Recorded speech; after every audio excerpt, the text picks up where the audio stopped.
पीछे ना अच्छी खासी डिस्कशन रही है अपने डायबिटीज़ को लेके। शुगर के मरीज़ों के लिए होम्योपैथी में क्या क्या दवाएं रहती हैं, जो लेटेस्ट सीरीज हमने शुरू की इन कॉम्बिनेशंस इन होम्योपैथी, मदर टिंचर्स के कॉम्बिनेशंस डिस्कस किए, कपल ऑफ वीडियोस उसमें भी रहे और बहुत अच्छा रिस्पांस मिला। आपको अच्छे लगे वीडियोस, जानकर बहुत खुशी हुई। आपको ये वीडियो अच्छा लगे तो एक लाइक ज़रूर कीजिएगा और ज़रूर शेयर कीजिएगा अपने कॉन्टैक्ट्स में, सो दैट सबको इसका फ़ायदा पहुंचे। आज ना एक और बड़ी इंपॉर्टेंट रेमेडी लेके आए हूँ आपके लिए, जो कि डायबिटिक पेशेंट्स के लिए एक रामबाण दवा के काम कर सकती है। कौन से केसेस में कैसे, क्या डोज, क्या पोटेंसी, सब डिस्कस करेंगे। सत श्री अकाल दोस्तों, वेलकम टू गुरुनानक केयर्स। आप सबका हार्दिक स्वागत है। उम्मीद करता हूँ सब खैरियत से होंगे।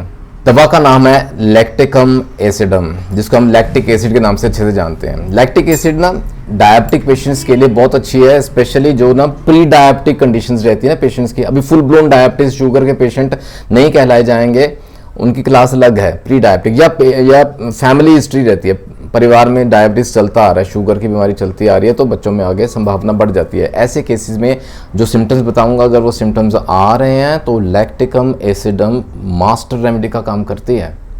और दूसरी बात, लैक्टिकम एसिडम की जब प्रूविंग हुई ना, तो it was very successfully proved in lower potencies as well as higher potencies.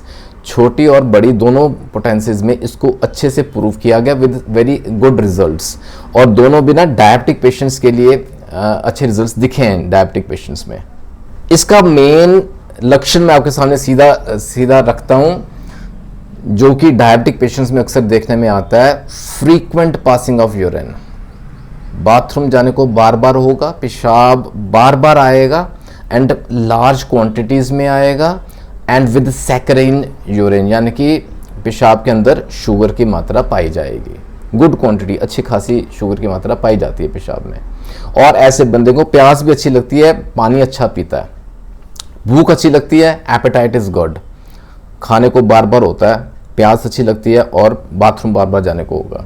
ये तीन मेन सिम्टम्स हैं जो कि आम देखने में आते हैं शुगर के मरीजों में, और ये तीनों जगह बहुत अच्छी फिट बैठती है लैक्टिकम एसिडम। अच्छा, ऐसे ना डायबिटिक केसेस में ना कुछ और जुड़ते सिम्टम्स मैं आपको बताता हूँ। रूमैटिक फीवर के सिम्टम्स हैं, रूमैटिक फीवर, रूमैटिक पेन्स के सिम्टम हैं, रूमैटिक दर्द रहते हैं, जॉइंट्स में पेन रहती है, स्टिफनेस रहती है, स्वेलिंग रहती है, और साथ में रहती है टेंडरनेस, यानी कि छूने से भी दर्द बढ़ता है।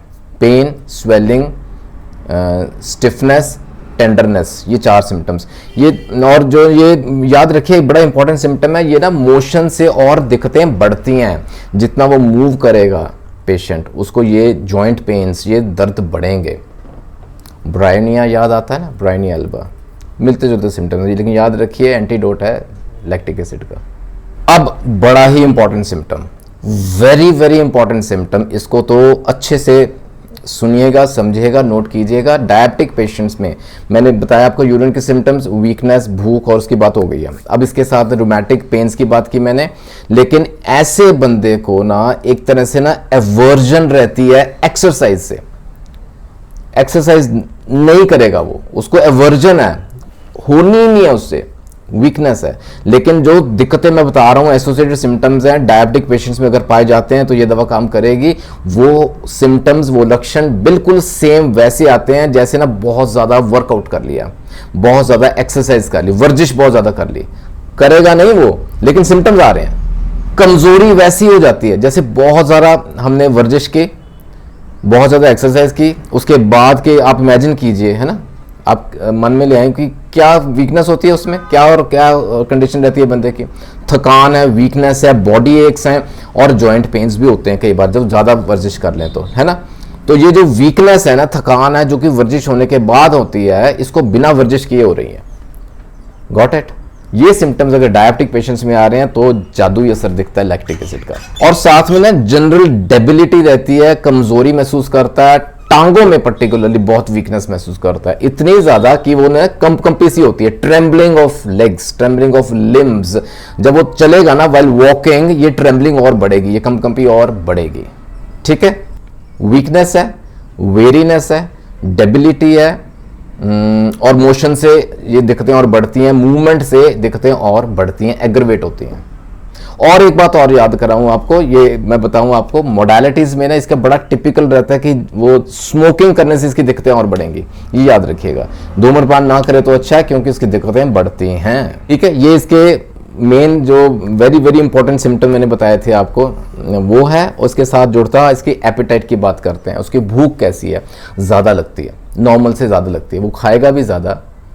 और वोरेशियस जिसको बोलते हैं ना एपेटाइट, नॉर्मल से हद से ज़्यादा, यानी कि नॉर्मल से हटके है, उसकी एपेटाइट में इम्पेयर्ड है, बहुत ज़रूरत से ज़्यादा हो सकती है। थर्स्ट बहुत ज़्यादा है, ग्रेट थर्स्ट। और ये जो दिक्कतें कुछ भी होंगी ना, उसको कुछ भी खाएगा तो उसको रिलीफ मिलेगा, खाने से उसको दिक्कतों में आराम मिलता है।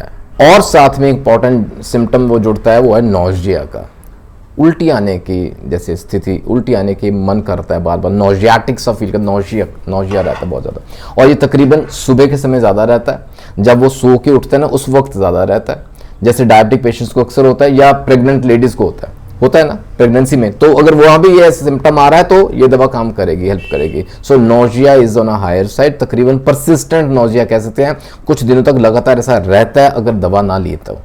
ठीक है, एंड बिफोर आई एंड इसके थोड़े किडनीज के सिम्टम समझ लें। किडनीज के एरिया में जहां गुर्दे हैं हमारे बाएं और दाएं दोनों तरफ, इसको ना पेन महसूस होता है, दर्द महसूस करेगा।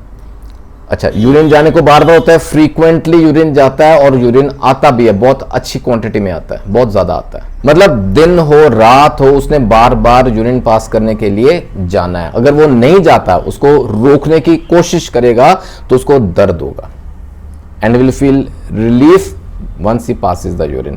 पेशाब करने के बाद उसको राहत मिलती है। और शुरू में मैंने आपको बताया, अगर उस यूरिन का टेस्ट करवाते हैं, लैब टेस्ट, उसमें शुगर पाया जाता है। ये तो ना लैक्टिक एसिड के जो मेन सिम्टम्स हैं पर्टेनिंग टू डायबिटीज। अब शुगर मैंने शुरू में बताया प्री डायबिटिक पेशेंट है, इवन फुल ब्लोन डायबिटीज है ना तो भी ये दीजिएगा दवा। बाकी दवाओं की जरूरत पड़ेगी, दवाओं की जरूरत पड़ेगी, लेकिन वो केसेस और एक्यूट यानी कि न्यूली डायग्नोस्ड केसेस डायबिटीज के, या जुवेनाइल केसेस हैं बच्चों में, अगर शुगर की ये डिजीज डायग्नोज हुआ है, एक्यूट है ना, दिस विल हेल्प। और इसके साथ ना जोड़ें जो हमने शुरू में वो कॉम्बिनेशंस वाले वीडियोस आपने जो बहुत लाइक किए थे, डायबिटिक जो कॉम्बिनेशंस मैंने बताए हैं ना होम्योपैथी में, वो साथ में जोड़ें, मदर टिंचर्स के कॉम्बिनेशन साथ में जोड़िएगा। लैक्टिक एसिडम फॉर एग्जांपल हम 30 CH पोटेंसी में शुरू कर सकते हैं, डाइल्यूशन फॉर्म में 3 से 4 कतरे 1 चम्मच पानी में डाल के दिन में 3 बार ये स्टार्ट करेंगे। साथ में मदर टिंचर कॉम्बिनेशन स्टार्ट करेंगे, और ना 15 दिन बाद या 20-25 दिन बाद इसका ना शुगर का टेस्ट करवाइए, to have a basic idea कि हम कहाँ खड़े हैं, वेयर डू वी स्टैंड, कितना रह रहा है शुगर, और उस हिसाब से वी कैन टाइटरेट द डोज। इसको हम बढ़ा सकते हैं एज पर रिक्वायरमेंट, लेकिन सिम्टम्स के हिसाब से इसको ऐड कीजिएगा। If the symptoms I have told you जुड़ते हैं ना, लैक्टिक एसिडम विल हेल्प यू। उम्मीद करता हूँ आज के इस वीडियो से आप तक इसके फायदे जरूर पहुंचे हों तो एक लाइक बनता है, जरूर लाइक कीजिएगा। आई गुरु नानक केयर्स के परिवार का हिस्सा बने, सब्सक्राइब जरूर कीजिएगा, be a part of our family.